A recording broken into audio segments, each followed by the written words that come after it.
Onibaba, Cure, Kaidan, Shura, Gojira, Hausu, Kuroneko, Tetsuo, Audition, Page of Madness.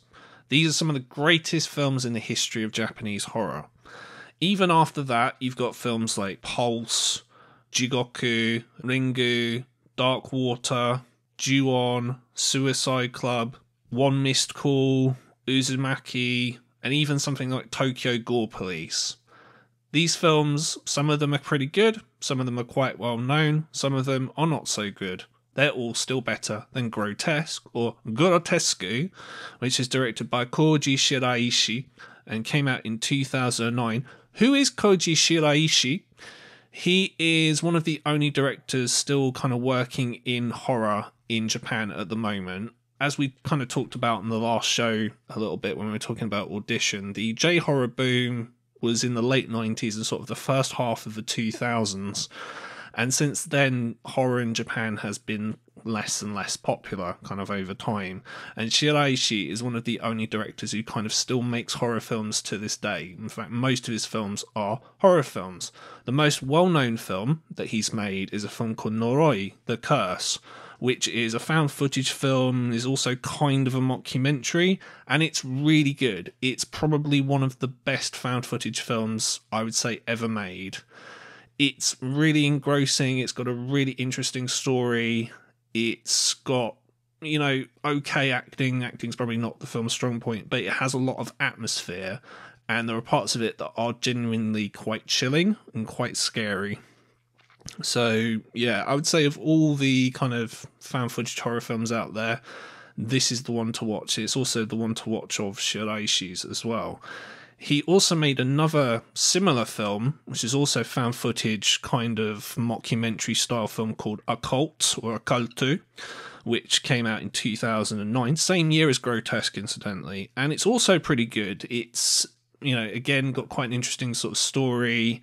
Shiraishi, in sort of a bit of a meta, kind of weird metatextual thing, is the main character in the film. He's the person making the documentary.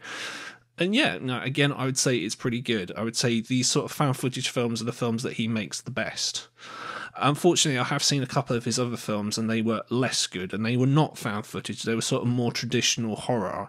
There's a film of his called Slipmouth Woman, which is very kind of J-horror inspired, apparently inspired by like a real urban legend in Japan. Not great, unfortunately. Suffers by an absence of sort of scares and tension and stuff like that. Doesn't help that within sort of the first 5 minutes of the film, the aforementioned Slipmouth Woman appears, and it's a woman with blue contact lenses and a Chelsea smile carrying a giant pair of scissors. So that's just not really scary to me. And yeah, it's not very good. Also not very good is Sadako versus Kayako. So this is part of the seemingly never-ending kind of Ringu series. I only ever saw the first Ringu film. I saw the American remake. I also saw the really, really bad, I don't know if it's meant to be a sequel or a remake film from a few years ago that was awful. Sadako versus Kayako is better than that, which is admittedly not a very kind of high bar to cross as such, but it's very weird. It's set in the present day. People still have VCRs. Like, who still has a VCR in the mid-2010s? Very, very strange. It's not really that dissimilar to films like Freddy vs. Jason, where the bit that you want to see kind of comes near the end, where the kind of main characters are fighting, but in the meantime, you've got to have a very boring story going on with people you don't care about. It's, yeah, again, not very great. So, on the whole, yeah, the found footage films he's made are good and definitely worth watching, especially Noroi. Other than that, the rest of his films, not so good from what I've seen, and Grotesque is probably the worst of them, as I'm going to go into in a sec. So Grotesque is sort of what I would say is the ne plus ultra, or kind of the logical conclusion of torture porn. So most torture porn films that I've talked about on this series, or even ones that I haven't, generally they have a story. So there's, you know, at least one main character, something happens to them, but it will happen kind of near the end, or it will happen at various points in the film. But there's, you know, a plot and a story, and there are character developments and, you know, story developments and things like that. Grotesque is not like that at all. There is a story, but the story is so blatantly simple that, you know, it's just a joke. And there isn't really any character development. It's really just an excuse for torture. And this is something that the Japanese have done before. So I mentioned previously on like the August Underground episode, for example, that Japan has a storied history of films that are literally just, you know, one character torturing another character for minutes on end, and then the film just ends and that's it. The most well-known example of this are the first two guinea pig films, particularly Flower of Flesh and Blood, where, as I mentioned, you got a man dressed as a samurai who is essentially cutting up a woman for about 30 minutes, and then she dies, and then the film ends, and that's it. And the film is notorious because Charlie Sheen saw it in a hotel room, and God knows what state he was in at the time, because he thought it was a real thing, and he called the police. He thought he was watching like an actual snuff movie. Oh, Charlie. Wacky Charlie Sheen, even back in the 80s. So this kind of follows on in that tradition, although there are several issues with it that I would say even put it below something like Flower and Flesh and Blood, which I'll go into now. So, first problem I've got with this film, and there are many, is the film is ugly looking. Very, very ugly looking. So, throughout this series, I've talked about how I don't particularly like the whole desaturated look. Like, I like bright, vibrant colours. That's my thing. You know, that's why I like Italian films so much, is particularly like Argento. Even someone like Nicholas Winding Refn, he has like a full colour spectrum in his films. Even by the standards of sort of 2000 horror, this film is ugly looking to an absurd degree. Like, everything is either grey or brown or too dark, or the rare scenes that don't take place are just overlit. So the film looks shit, quite frankly. It just looks awful. So that is a problem in and of itself. The biggest problem with this film, though, I would say, in terms of the torture, is whoever did the Foley work on this film needs to have been sacked. It's so bad. So what you'll have is you'll have people obviously being tortured in hilarious ways, but literally everything that's being done to them, the sound effects are just so unrealistic that it's ridiculous. It's so ridiculous kind of how unrealistic the squidgy sounds are. Like, for example, like, you know, you've got characters getting their fingers cut off, and then our main psycho guy kind of picks the fingers off the floor, and it's like, just, yeah, that was my attempt at sort of bad AMSMR for a second, but like, yeah, my point is that it's just awful Foley work. It's so bad, and what that does is that completely kills any tension that the film could possibly have, because everything just sounds so fake. It's just utterly ridiculous. So that's a problem. I mean, the gore scenes themselves, like, they're fine. Like, I mentioned like Flower of Flesh and Blood, which is kind of like a very obvious comparison to make with a film like this. As I mentioned, you know, someone thought Flower of Flesh and Blood was real, and the gore effects in that film, for a very low budget film, are very good. And I mean, the effects in this, I'm not going to say they're terrible, because they're not, but I mean, really, it's like, is anyone going to actually think that this is real? Probably not. It just looks too artificial. Like, this is a problem. Miike has this problem as well on some of his digital films, where because it's shot on cheap digital, it doesn't look real in the way that you could think the Texas Chainsaw Massacre looks real, because it's shot in this sort of grungy look. Grungy digital just looks cheap and fake. It's just not good at all. So that was a problem. Another problem is the camera work. At times, it's got that kind of 31 vibe, where the camera is moving so much and the editing is kind of cutting a lot. It's like watching WWE, so many camera cuts, in that it's hard to kind of really properly tell what's going on. And I get that's because the film is cheap and it's trying to hide kind of its budgetary constraints. But at the same time, it's like, again, it's like hard to focus. Also, the tone of this is really all over the place. So I get that there are aspects of this film that are meant to be kind of ironic or funny. Like, so there are times in the film where there's classical music playing, and it's hilarious classical music as well. It feels very kind of out of place and wrong. So there's a scene where Nessun Dorma, the famous song, which was sung by Pavarotti, particularly sort of, if anyone remembers like the 1990 World Cup, that plays, and it's this very kind of uplifting music which is being played kind of, you know, at a very weird time. Also, Land of Hope and Glory, very famous classical piece, that plays kind of near the end of the film as well.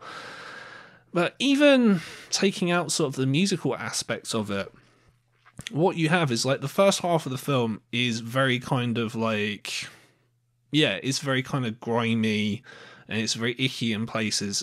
But then they try and add, like, well, Shiraishi is clearly trying to add levity to the film, and it really doesn't work. Like, you can't add levity to a film like this. And the ending, oh my god, like, the ending itself is just utterly ridiculous. And I kind of respect it for its ridiculousness, but yeah, again, doesn't really work. So your tone is all over the place in this, which doesn't help. Another problem. It's full of problems with this film. So Flower of Flesh and Blood is about 40 minutes long, and it's very to the point, really. This woman gets kidnapped, she gets cut to bits, and then the film ends. Okay, great, fine. Not something that I particularly want to put myself through, but it's only 40 minutes. This film is 70 minutes long. This is way too long for a film like this, with so little kind of story in it, that kind of the film has to almost make up reasons for it to last that long. So one of the key kind of aspects of the plot is that our main torture guy, who by the way looks like kind of a younger Takeshi Kitano, like Beat Takeshi. So for anyone who's seen sort of Battle Royale, for example, any of Kitano's own films, he looks like he could be Kitano's son. It's ridiculously uncanny. But yeah, anyway, he is torturing these people for reasons that are ridiculous and make no sense, and it doesn't even really matter anyway. Like, the film, like, you could, and I'm going to go into this later on, is that you can add any kind of like, oh, well, this is a commentary on this, and this, we're clearly trying to say this or this or this. No, it doesn't matter. It's a torture film at the end of the day. It's just people being tortured on camera. And because our psycho character is a doctor, they have it where like, oh, well, I'm going to do this to you, but then I'm going to sort of heal your wounds and bandage you afterwards and things like that, which I'm like, okay, it's just prolonging the inevitable. Like, you know, it's not really a spoiler to say like, well, you know, these people, they're not going to survive this. It's just a waste of time.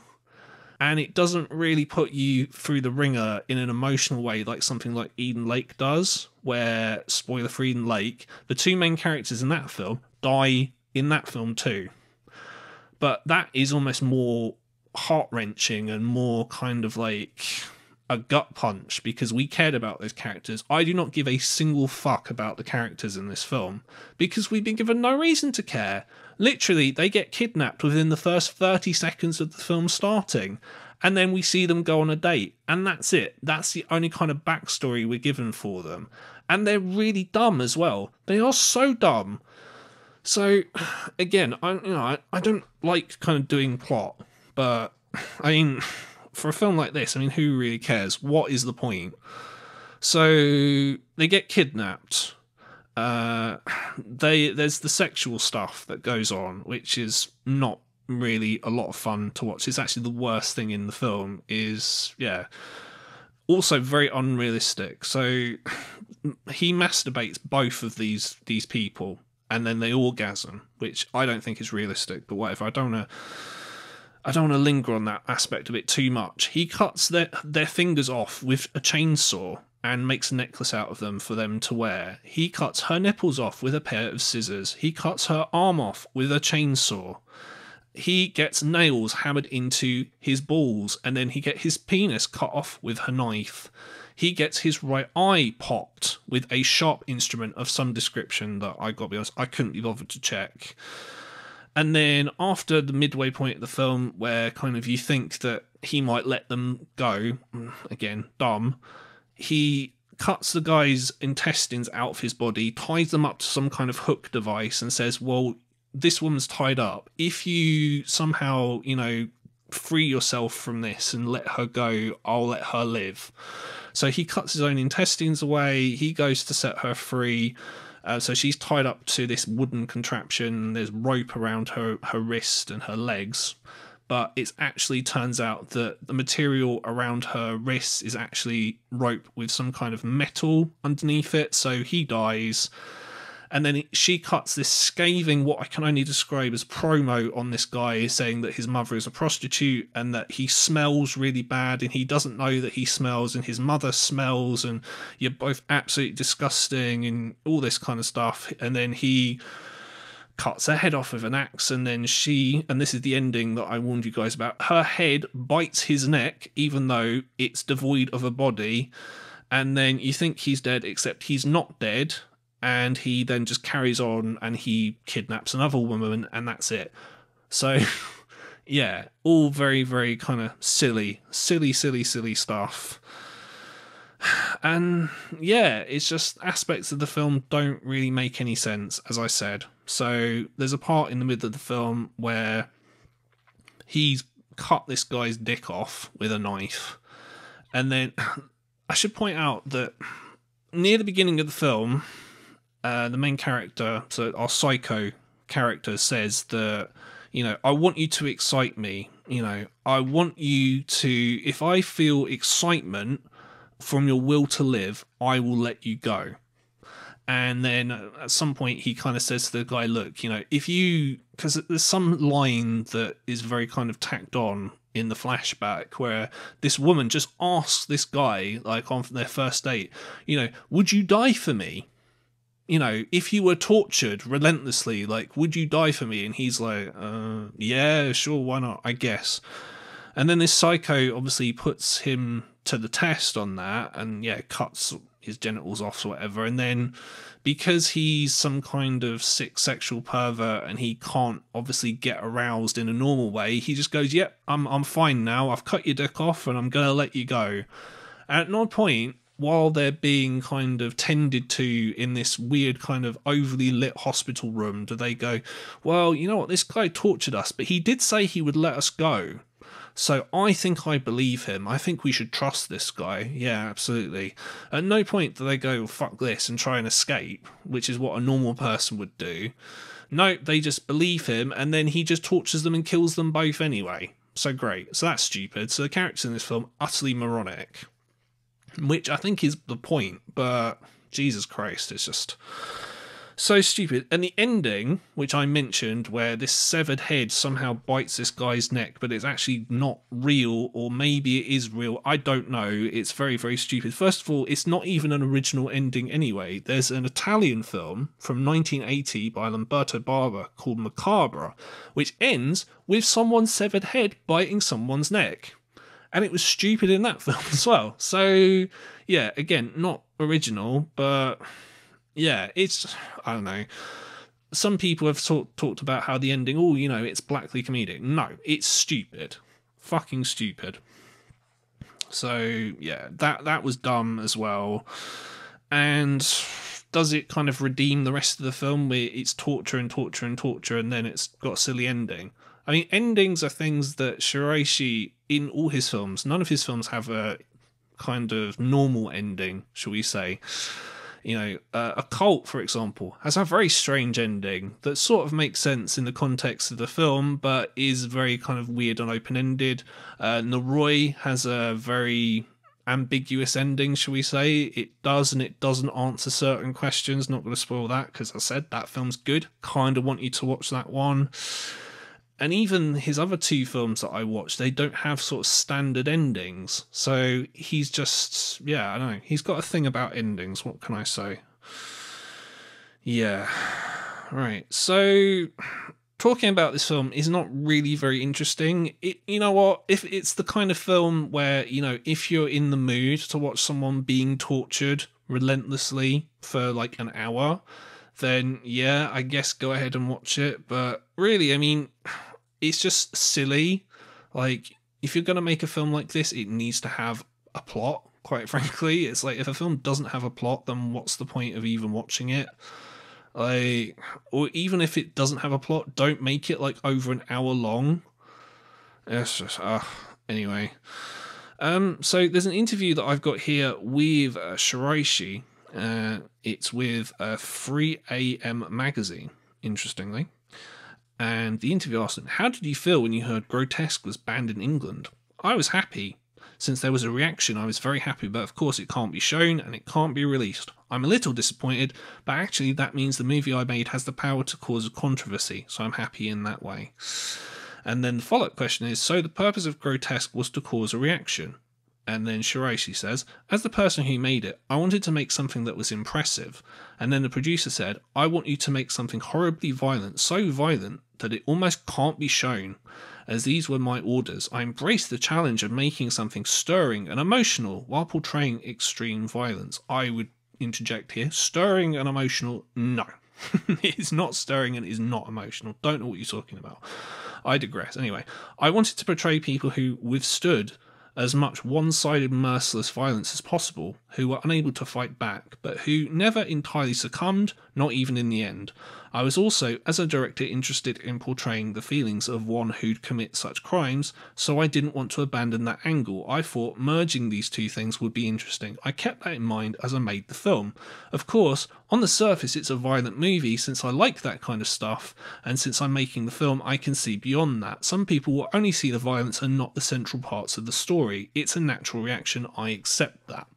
Now, I would say, in response to this, it's like, okay, what is beyond the surface of the film? So if there is something going on there in the story, of which some people have gotten out of it more than me, there are some people, I haven't got any examples of this in front of me, but there are some people who have seen this as kind of like a Japanese version of something like Funny Games. Because in Funny Games, it's these two kind of bourgeois kind of youths who torture this family, and then a bunch of stuff happens, which I won't go into, and it's a commentary on kind of violence in film and things like that, because it's Michael Haneke. You kind of know what you're getting with Michael Haneke. He's a deeply serious man. Whereas with this, is no way in a million years I can take that from that. The film is basically quite mean-spirited in a lot of ways. So people have interpreted mean-spiritedness as, well, this is actually a commentary on torture porn itself, and what the Shiraishi is going for is to comment on, well, in torture porn films these things happen, blah blah blah, all this shit. You know what? It's not that deep, guys. It really isn't. I don't think you can take it from there, really. And there's a very interesting quote in this later on in the interview. "Do you watch violent movies?" "Yes, I watch them. It depends on the film, but movies that merely focus on blood and guts are boring." You don't say. Quite ironic that he mentioned that.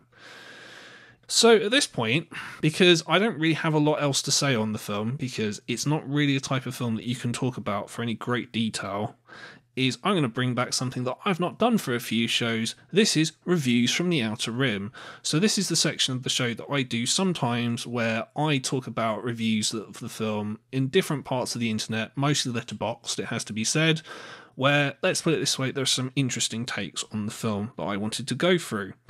Now, Reviews from the Outer Rim aren't necessarily reviews that I don't agree with in the slightest. As this review by Jake Day on Letterboxd gave it 1.5 stars out of 5, he said, "Another messy tabletop torture film with huge impetus being placed upon the acts of violence themselves, reminiscent of several of the guinea pig films in its attention to aesthetic and apparent disregard for a compelling narrative. While there is a plot, it's threadbare." Essentially, it goes through what the plot is, but this is not a film that wants to engage spectators with complex structures and unifying themes. Instead, it is a barrage of extreme imagery, ranging from the sexually explicit to brutal and barbaric sadism. The practical effects waver in consistency, occasionally achieving their primary sole aim of eliciting disgust, but often they look all too rubbery, stiff and disconnected. The most affecting moments are prolonged instances of sexual violence, with extreme close-ups of both the act and the effect of, providing no respite for the spectator. It's these fragmented depictions of both sex and violence that demonstrate how the film isn't trying to make any intelligent comment on the role of these two ideas within society. Instead, it is cheap titillation. The voyeuristic lens used to photograph the sexual violence does nothing but fragment the victim. It portions them off, objectifies them. The same approach is used for the macabre moments of torture. In my experience, these films that want to depict such savage acts work a lot better when they're capable of showing the moment as a whole. One of the most affecting scenes of violence in the film that comes to mind is the tunnel sequence in Irreversible, one long continuous shot. See my review of Irreversible with Miroslava Hartman a couple of shows ago for that, because it's a great scene, and I totally agree with this person here for that reason. Anyway, going back to the review of Grotesque here, this is cheap and juvenile. It wants to be able to do nothing but shock and disgust. It might achieve that once or twice, but these are fleeting feelings. They're gone seconds later. If the film doesn't follow up the initial shock with something else, an idea, a question, or provocation, then what is the point? And I agree wholeheartedly with that. I mean, anyone who listened to my Martyrs review will know that I put myself through the absolute emotional ringer because I was so scared. Oh my God, I don't want to watch this. I had a horrible time watching it because I cared about what was going on in that film. I cared about the characters and what happened to them. In this, I do not give a fuck, like I mentioned already. So if I don't care what happens to the characters, like them being, sexually tortured and literally mutilated with a chainsaw or whatever, then it's like, okay, great. I'm just watching someone being tortured, and it's like, okay, maybe that makes me sound inhuman or, not empathetic or a psycho, maybe, I don't know, but I've watched enough of these films to know, well, if you don't make me care for the characters and the violence happening to them, then why should I care? Why should I give a fuck? I don't know. But that's a negative review, and that's generally kind of similar to the sort of thoughts that I have about the film. There are people who have, let's say, differing opinions to that, which I'm going to go into now because, am I wrong? Am I just looking at this as sort of this very kind of simple film? Anyway, so this review is from a website called easternkicks.com. And part of the review that's interesting is, all extreme nastiness aside, what really helps to lift the film from the Japanese gore ghetto is the fact that although the budget was obviously low, no shit, Koji is a highly talented director who makes good use of his limited resources. Indeed, as a free-player piece with really only one location, most of the money has clearly gone on the special effects, which are impressive and convincing. The film rarely flinches away, with most of the violence being on-screen. It kind of is. There's not really sort of lingering close-ups on the violence, but I can't say I agree with that wholeheartedly. It doesn't cut away for all of it like it does in, let's say, Hostel or Saw or whatever, but never mind. Anyway, the film, rather than the kind of weak CGI blood which has sadly become prevalent in the genre, this gives Grotesque a winningly old-school feel that does indeed hark back to the good old guinea pig days, with which the film has arguably more in common than the Western torture porn of Saw or Hostel. This is undoubtedly a good thing, as it gives viewers a chance to see how the genre really should be done, freed from the needless niceties of plot and good taste, and simply piling on the gruesome outrages. Koji Shiraishi is easily one of the most interesting directors working in Japanese horror, and the film confirms that he is equally at home with scares and over-the-top gore, being one of the few willing to occasionally break away from the usual long-haired ghost shenanigans in such ways to generally make people squirm. Now, I take exception to the whole, we're doing violence, and this film, it's got no plot, and it's just people being tortured, and isn't that great, and isn't that better? No, I don't think it is better, and the reason for that is, like I explained earlier, the guinea pig films, they are the same in a lot of ways. They don't have the same sort of sexual stuff going on in them, but it's very violent. They're much shorter. If I want to see someone kind of being cut up, I'd rather only watch it being done for, let's say, 30 minutes as opposed to basically an hour, and them having to find kind of excuses to kind of prolong the agony. Like, it's not literally someone being cut up for an hour. That would get incredibly repetitive very quickly. But instead, it's someone kind of being tortured sexually for about 20 minutes, which is a bit boring. Then someone being cut up for about 20 minutes. And then it's like, oh no, wait, I have to leave you. And then it's more ridiculousness. And yeah, so no, I don't think it is. As much as I don't really like Hostel, I would rather watch Hostel. Hostel at least has a story. Hostel at least has characters that you can kind of identify with, even if they're not the nicest people in the world. Not to rehash that again. But yeah, I would rather watch that. And plus, like, Shiraishi has made much better films than this. Much better. Even his, Sadako Kayako film is better than this. Not just in the way it looks. It's yeah. So, I don't know. I don't buy that argument for 1 second, quite frankly. Okay, so that's someone who has their own website, so they have a degree of legitimacy in this kind of stuff. What about your average kind of guy on Letterboxd, for example? What do they think? Is there something I'm missing? So my attention was drawn to this review by Sven Roth. It's 3.5 out of 5 review on Letterboxd. He even hearted it, so he loves the film. And it's quite a long review, and I'm not going to read the whole thing, but I'm going to kind of let me find the right thing. So here we go. What is there to say about the story? It's just disgusting torture porn with brainless torture, right? I do not blame you if you really think so, although I have to tell you, you could not be more wrong. There's one thing I love more than torture porn with good quality of camera and acting, and that is torture porn with a fantastic story behind it. It's really hard to make a movie in this genre enjoyable if it's longer than 40 minutes. I agree with that. But Grotesque is full of moments to think about the relationship that develops while being in such a situation, about your own willingness to survive or to sacrifice everything necessary. All that wrapped up in a beautiful tour de force. The gore isn't too much in your face, but it still hurts you. The torture is marvellous. I can't describe it otherwise. One of the first torture moments comes without gore, but it's one of the most powerful and merciless moments I've ever seen. This quality remains throughout the movie. I've never wanted to write more than a few sentences about this movie. This just shows how intrigued I am from this movie. Ultimate despair. Pithy kind of Letterboxd 2-word review at the end there. So, yeah, there's a lot to unpack here, and you'll probably have heard from that review that there isn't really a lot mentioned in the review as to why the film itself is good. It's just this person enjoyed it, essentially.